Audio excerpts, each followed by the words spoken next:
আর police আধিকারিককে suspend এ নিয়ে তৃণমূলের কি প্রতিক্রিয়া, অরূপ চক্রবর্তী কি বলেছেন শুনুন।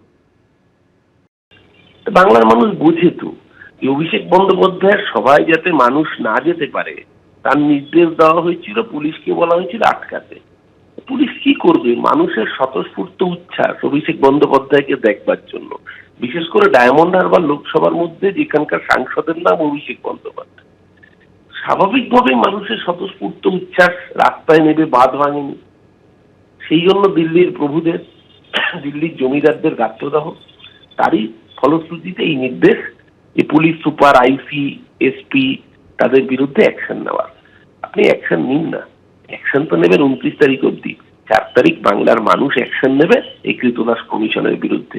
বিজেপিকে তো বঙ্গোপসাগরে ফেলবেই, এই কৃতদাস কমিশনের দালালগুলোকে একই সাথে বঙ্গোপসাগরে নিক্ষিপ্ত করবে। 29 তারিখ দ্বিতীয় দফার ভোট। এই মুহূর্তে সরাসরি গোঘাটের ছবি আপনাদের সামনে রাখবো। গোঘাটে রোড শো করছেন রাজনাথ সিং, সরাসরি সেই ছবি রেখেছি আপনাদের সামনে।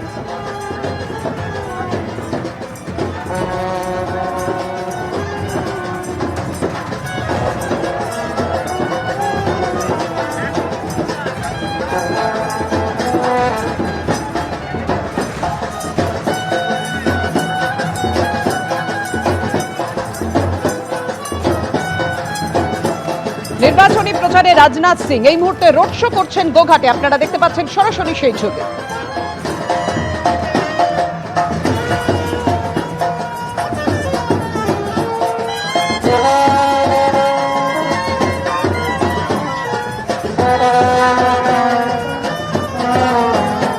সিও মনোজ কুমার আগরওয়াল তিনি বলছেন যে দ্বিতীয় দফা ভোটের জন্য নির্বাচন কমিশন সম্পূর্ণ প্রস্তুত রয়েছে, শুনুন।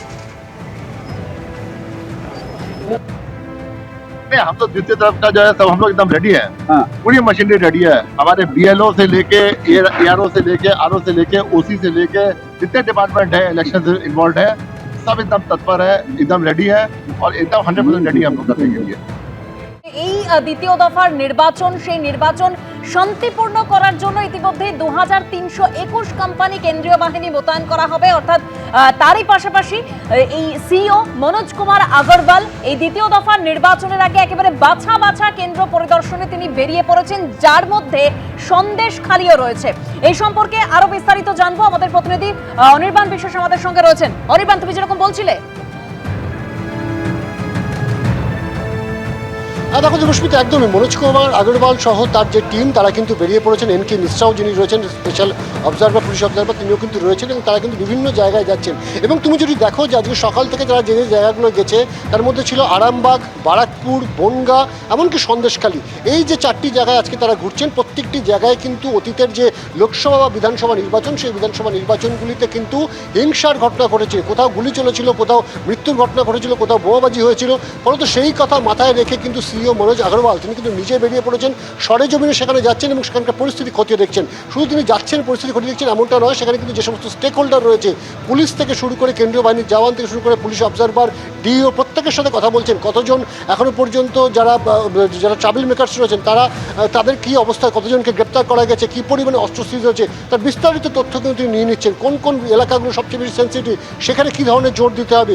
অর্থাৎ যেটা বোঝা যাচ্ছে যে এই যে এলাকাগুলোতে মনোজ আগরওয়াল এবং তার টিম যাচ্ছেন, প্রত্যেকটি এলাকার জন্য কিন্তু আলাদা আলাদা পরিকল্পনা নেওয়া হয়েছে ইলেকশন কমিশনের তরফে। এবং যেমনটা আমরা জানতে পারছি আগামীকালও কিন্তু তিনি বেরোবেন এবং আগামীকাল কিন্তু তিনি কাটোয়া এবং কাকদ্বীপ যাওয়ার কথা রয়েছে। অর্থাৎ একদিকে কিন্তু নদিয়া, অন্যদিকে কিন্তু তিনি দক্ষিণ 24 পরগনায় যাবেন। স্বাভাবিকভাবে এই কাকদ্বীপ কিন্তু বারে বারে আমরা দেখেছি যে দক্ষিণ 24 পরগনার এই যে কাকদ্বীপ, সেখানে কিন্তু বারে বারে গণ্ডগোল হয়, মৃত্যুর ঘটনাও ঘটেছে আগের নির্বাচনগুলোতে। ফলত ইলেকশন কমিশন এবং সিও অফিস চাইছে যে 29-এর নির্বাচন সেটা কিন্তু অত্যন্ত বড় চ্যালেঞ্জ তাদের কাছে এবং এই নির্বাচন যদি সুষ্ঠুভাবে করতে হয় তার জন্য প্রত্যেকটি বিধানসভা বা যে এলাকা বা যে বিধানসভাগুলো হিংসাপ্রবণ, সেই সমস্ত এলাকার জন্য আলাদা আলাদা করে কিন্তু দাওয়াই ঠিক করতে হবে এবং সেই দাওয়াই দেওয়ার জন্যই কিন্তু বলা যেতে পারে আজকে মনোজ আগরওয়াল তার টিম নিয়ে বেরিয়ে পড়েছেন বিভিন্ন জেলায় জেলায় বিভিন্ন বিধানসভা কেন্দ্রগুলিতে। ধন্যবাদ অনির্বাণ। দ্বিতীয় দফা ভোটের আগে নিরাপত্তায় জোর, কত কোম্পানি কেন্দ্রীয় বাহিনী মোতায়েন করা হয়েছে এবং কোথায় কোথায় সেই কেন্দ্রীয় বাহিনী মোতায়েন করা হয়েছে আপনাদেরকে জানাবো। কারণ দ্বিতীয় দফার ভোট আর কয়েকদিন পরেই। দ্বিতীয় দফায় মোট 2321 কোম্পানি কেন্দ্রীয় বাহিনী মোতায়েন করা হচ্ছে। নজরদারি চালাবেন 142 জন জেনারেল অবজারভার। 95 জন পুলিশ অবজারভার থাকবেন। কলকাতার জন্য মোতায়েন থাকছে 273 কোম্পানি বাহিনী। কথা বলবো, আমাদের সঙ্গে রয়েছেন আমাদের প্রতিনিধি অনির্বাণ বিশ্বাস। অনির্বাণ, কোথায় কোথায় কত কোম্পানি কেন্দ্রীয় বাহিনী মোতায়েন থাকছে দ্বিতীয় দফার জন্য? হ্যাঁ দেখো পাবে, তোমাকে প্রথমেই জানিয়ে রাখি যে 29 তারিখ যে দ্বিতীয় দফা নির্বাচন এবং তার আগে এখনো পর্যন্ত নির্বাচন কমিশন সূত্রে আমরা যেটা জানতে পাচ্ছি যে 2321 কোম্পানি কেন্দ্রীয় বাহিনী তারা কিন্তু মোতায়েন থাকবে দ্বিতীয় দফা নির্বাচনের জন্য। এবং এর পাশাপাশি কিন্তু 142 জন জেনারেল অবজারভার থাকবেন, এক্সপেন্ডিচার অবজারভার থাকবেন আরও 100 জন এবং 95 জন থাকবেন কিন্তু পুলিশ অবজারভার। এবং যে কেন্দ্রীয় বাহিনীর মোতায়েনের কথা বলা হচ্ছে, এখনো পর্যন্ত ইনিশিয়ালি যে তথ্য আমাদের হাতে এসে পৌঁছেছে তাতে দেখা যাচ্ছে যে কলকাতা পুলিশ এরিয়াতেই কিন্তু সবচেয়ে বেশি কেন্দ্রীয় বাহিনী মোতায়েন করা হবে। সেখানে থাকবে 273 কোম্পানি কেন্দ্রীয় বাহিনী। এরপরই যদি দেখা যায় তাহলে কিন্তু পূর্ব বর্ধমান, সেখানে থাকবে 260 কোম্পানি কেন্দ্রীয় বাহিনী। এবং হুগলি রুরাল, যেটা কিন্তু অত্যন্ত গুরুত্বপূর্ণ, হুগলি রুরাল এরিয়া, সেখানে কিন্তু 234 কোম্পানি কেন্দ্রীয় বাহিনী। ঠিক এরকমভাবে কিন্তু একাধিক জায়গা রয়েছে যেখানে কিন্তু প্রচুর সংখ্যায় কেন্দ্রীয় বাহিনী মোতায়েন করা হবে।